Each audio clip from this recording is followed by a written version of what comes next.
his trial for seeking kingly power. He was consequently sentenced to death and thrown from Tarpeian Rock. 28-29. Between 376 and 367. The tribunes of the plebs Gaius Licinius Stolo and Lucius Sextius Latrinus continued the plebeian agitation and pushed for an ambitious legislation, known as the Leges Liciniae Sextii. Two of their bills attacked patricians' economic supremacy by creating legal protection against indebtedness and forbidding excessive use of public land, as the ager publicus was monopolized by large landowners. The most important bill opened the consulship to plebeians. 30. Other tribunes controlled by the patricians vetoed the bills, but Stolo and Latrinus retaliated by vetoing the elections for 5 years while being continuously re-elected by the plebs, resulting in a stalemate. In 367, they carried a bill creating the Decemviri Sacris Faciandis, a college of 10 priests, of whom 5 had to be plebeians, thereby breaking patricians' monopoly on priesthoods. Finally, the resolution of the crisis came from the dictator Camillus, who made a compromise with the tribunes, agreed to their bills, while they in return consented to the creation of the offices of praetor and curule aediles, both reserved to patricians. Latrinus also became the first plebeian consul in 366, Stolo followed in 361. 31, 32, 33, soon after. Plebeians were able to hold both the dictatorship and the censorship, since former consuls normally filled these senior magistracies. The 4-time consul Gaius Marcius Rutilus became the first plebeian dictator in 356 and censor in 351. In 342, the tribune of the plebs Lucius Genucius passed his Leges Genutii, which abolished interest on loans, in a renewed effort to tackle indebtedness, required the election of at least one plebeian consul each year, and prohibited a magistrate from holding the same magistracy for the next 10 years or 2 magistracies in the same year. 34, 30, 35. In 339, the plebeian consul and dictator Quintus Publilius Philo passed 3 laws extending the powers of the plebeians. His first law followed the Lex Genutia by reserving one censorship to plebeians. The second made plebiscites binding on all citizens, including patricians, and the third stated that the Senate had to give its prior approval to plebiscites before becoming binding on all citizens. The Lex Valeria Horatia of 449 had placed his approval after the vote. 36. 2 years later, Publilius ran for the praetorship, probably in a bid to take his last senior magistracy closed to plebeians, which he won. 37. The Temple of Hercules Victor Rome, built in the mid-2nd century BC, most likely by Lucius Mummius Achaicus, who won the Achaean War. During the early Republic, senators were chosen by the consuls from among their supporters. Shortly before 312, the Lex Ovina transferred this power to the censors, who could only remove senators for misconduct, thus appointing them for life. This law strongly increased the power of the Senate, which was by now protected from the influence of the consuls and became the central organ of government. 38, 39. In 312, following this law, the patrician censor Appius Claudius Caecus appointed many more senators to fill the new limit of 300, including descendants of freedmen, which was deemed scandalous. He also incorporated his freedmen in the rural tribes. E.F. His tribal reforms were in Anathelus rescinded by the next censors, Quintus Fabius Maximus and Publius Decius Mus, his political enemies. 40. Caecus also launched a vast construction program, building the first aqueduct, the Aqua Appia, and the first Roman road, the Via Appia. 41.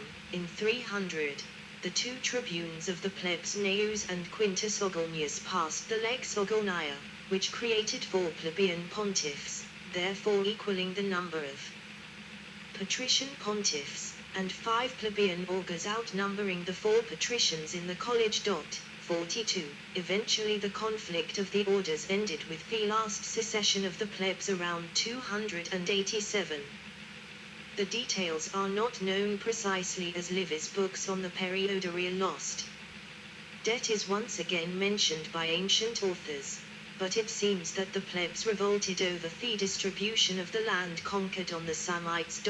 43. A dictator named Quintus Hortensius was appointed to negotiate with the plebeians, who had retreated to the Janiculum hill, perhaps to dodge the draft in Thier against the Lucanians. Hortensius passed the Lex Hortensia, which reenacted the law of 339, making plebiscites binding on all citizens, while also removing any need for the Senate's prior approval. Popular assemblies were by now sovereign. This put an end to the crisis and to plebeian agitation for 150 years. 44. These events were a political victory of the wealthy plebeian elite who exploited the economic difficulties of the plebs for their own gain, hence why Stolo, Latrinus, and Genucius bound their bills attacking patricians' political supremacy with debt relief measures. They had indeed little in common with the mass of plebeians. For example, Stolo was fined for having exceeded the limit on land occupation he had fixed in his own law. 45. As a result of the end of the patrician monopoly on senior magistracies, many small patrician gents faded into history during the 4th and 3rd centuries due to the lack of available positions. The Virginii, Horatii, Menonii, Cloelii all disappear, even the Julii entered a long eclipse. They were replaced by plebeian aristocrats, of whom the most emblematic were the Caecilii Metelli, who received 18 consulships until the end of the Republic. The Domitii, Phulaei, Licinii, Marcii, or Sempronii were as successful. About a dozen remaining patrician gents and 20 plebeian ones thus formed a new elite called the nobiles, or nobilitas. 46. Pyrrhic War. By the beginning of the 3rd century, Rome had established herself as the major power in Italy, but had not yet come into conflict with the dominant military powers of the Mediterranean, Carthage and the Greek kingdoms. 48. In 282, several Roman warships entered the harbor of Tarentum, breaking a treaty between Pyrrhus route in Italy and Sicily. Bust of Pyrrhus, found in the Villa of Papyri at Herculaneum, now in Naples Archaeological Museum. Pyrrhus was a brave and chivalrous general who fascinated the Romans, explaining his presence in a Roman house. 47. The Republic and the Greek city, which forbade the Gulf to Roman naval ships. It triggered a violent reaction from the Tarentine Democrats, sinking some of ships. They were in fact worried that Rome could favor the oligarchs in the city, as it had done with the other Greek cities under its control. The Roman embassy sent to investigate the affair was insulted and war was promptly declared. 49. Facing a hopeless situation, the Tarentines, together with the Lucanians and Samnites, appealed to Pyrrhus, the ambitious king of Epirus, for military aid. A cousin of Alexander the Great, he was eager to build an empire for himself in the western Mediterranean and saw Tarentum's plea as a perfect opportunity towards this goal. 50. Pyrrhus and his army of 25,500 men, with 20 elephants, landed in Italy in 280. He was immediately named Strategos Autocrator by the Tarentines. Publius Valerius Levinus, the consul sent to face him, rejected the king's negotiation offers. Ash had more troops and hoped to cut the invasion short. The Romans were nevertheless defeated at Heraclea, as their cavalry were afraid of Pyrrhus' elephants. Pyrrhus then marched on Rome, likely not to besiege the city, but rather to trigger defections from Rome's Etruscan allies. However, the Romans concluded a peace in the north and moved south with reinforcements, placing Pyrrhus in danger of being flanked by 2 consular armies. Pyrrhus withdrew to Tarentum. His advisor, the orator Cines, made a peace offer before the Roman Senate, asking Rome to return the land it took from the Samnites and Lucanians, and liberate the Greek cities under its control. The offer was rejected after Appius Secus, the old censor of 312, spoke against it in a celebrated speech, which was the earliest recorded by the time of Cicero. 51. In 279, Pyrrhus met the consuls Publius Decius Mus and Publius Sulpicius Saverio at the Battle of Asculum, which remained undecided for 2 days. Finally, Pyrrhus personally charged into the melee and won the battle, but at the cost of an important part of his troops. He allegedly said, "If we are victorious in one more battle with the Romans, we shall be utterly ruined." 52. He escaped the Italian deadlock by answering a call for help from Syracuse, where tyrant Thunen was desperately fighting an invasion from Carthage. Pyrrhus could not let him take the whole island, as it would have compromised his ambitions in the western Mediterranean, and so declared war on them. At first, his Sicilian campaign was an easy triumph. He was welcomed as a liberator in every Greek city on his way, even receiving the title of King Basilus of Sicily. The Carthaginians lifted the siege of Syracuse before his arrival, but he could not entirely oust them from Theisland, as he failed to take their fortress of Lilybaeum. 53. His harsh rule, especially the murder of Thunen, whom he did not trust, soon led to a widespread antipathy among the Sicilians. Some cities even defected to Carthage. In 275, Pyrrhus left the island before he had to face a full-scale rebellion. 54. He returned to Italy, where his Samnite allies were on the verge of losing the war, despite their earlier victory at the Cranitar Hills. Pyrrhus again met the Romans at the Battle of Beneventum. This time, the consul Manius Dentatus was victorious and even captured 8 elephants.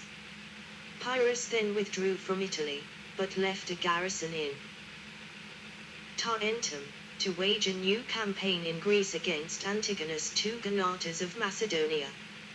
His death in battle at Argos in 272 forced Tarentum to surrender to Rome. Since it was the last independent city of Italy, Rome now dominated the entire Italian peninsula, and won an international military reputation. 55.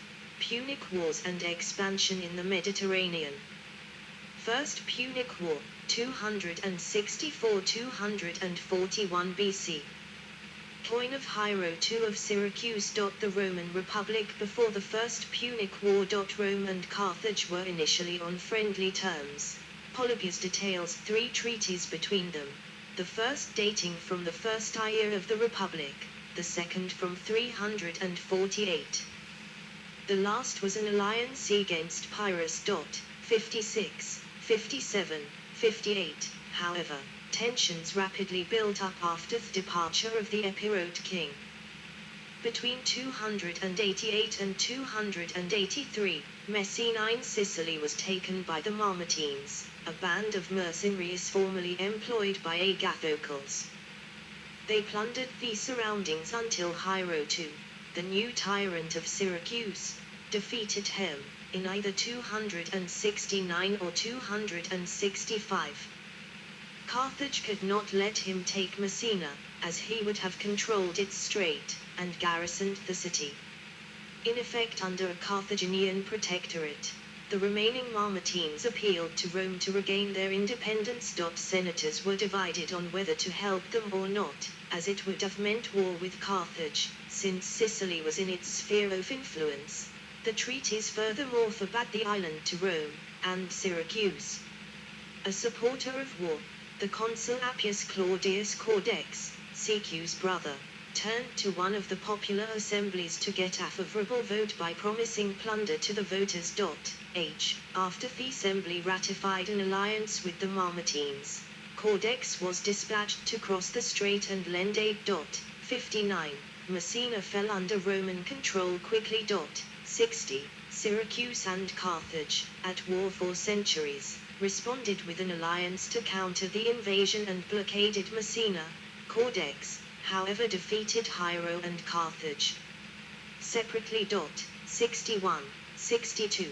His successor M. Valorous Maximus Corvinus landed with a strong 40,000 men army that conquered eastern Sicily, which prompted Hiero to shift his allegiance and forge a long-lasting alliance with Rome.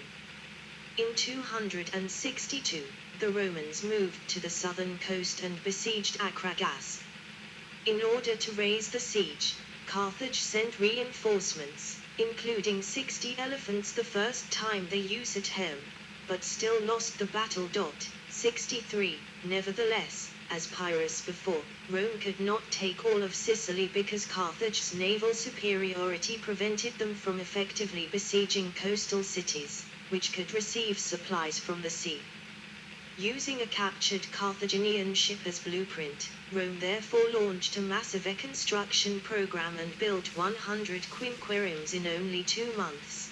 Perhaps through an assembly line. They also invented a new device, the Corvus, a grappling engine which enabled a crew to board on an enemy ship. 64. The consul for 260, C.N. Cornelius Scipio Asina, lost the first naval skirmish of the war against Hannibal Gisco at Lipara, but his colleague C. Duilius won a great victory at Mylae. He destroyed a captured 44 ships, and was the first Roman to receive a naval triumph, which also included captive Carthaginians for the first time. 65. Although Carthage was victorious on land at Thermae in Sicily, the Corvus made Rome invincible on the waters. The consul L. Cornelius Scipio, Asina's brother, captured Corsica in 259. His successors won the naval battles of Sulci in 258, Tyndaris in 257, and Cape Egnomus in 256. 66. Diagram of a Corvus. In order to hasten the end of the war, the consuls for 256 decided to carry the operations to Africa, on Carthage's homeland. The consul Marcus Atilius Regulus landed on the Cap Bon Peninsula with about 18,000 soldiers. He captured the city of Aspis, repulsed Carthage's counter-attack at Adys, and took Tunis. The Carthaginians supposedly sued him for peace, but his conditions were so harsh that they continued the war instead. They hired Spartan mercenaries, led by Xanthippus, to command their troops. 67.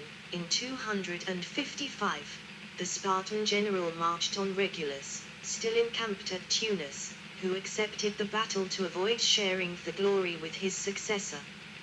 However, the flat land near Tunis favored the Punic elephants, which crushed the Roman infantry in the Bagradas plain. Only 2,000 soldiers escaped, and Regulus was captured. The consuls for 255 nonetheless won a new-sounding naval victory at Cape Hermaeum, where they captured 114 warships. This success was spoiled by a storm that annihilated the victorious navy. 184 ships of 264 sank, 25,000 soldiers and 75,000 rowers drowned. The Corvus considerably hindered ships' navigation, and made them vulnerable during tempest. It was abandoned after another similar catastrophe took place in 253. 150 ships sank with their crew. These disasters prevented any significant campaign between 254 and 252. 68. Denarius of C. Caecilius Metellus Caprurus, 125 BC. The reverse depicts the triumph of his great-grandfather Lucius, with the elephants he had captured at Panormos. The elephant had thence become the emblem of the powerful Caecilii Metelli. 69. Hostilities in Sicily resumed in 252, with the taking of Thermae by Rome. Carthage countered the following year, by besieging L. Caecilius Metellus, who held Panormos, now Palermo. The consul had dug trenches to counter the elephants, which once hurt by missiles turned back on their own army, resulting in a great victory for Metellus, who exhibited some captured beasts in the Circus Maximus. Rome then besieged the last Carthaginian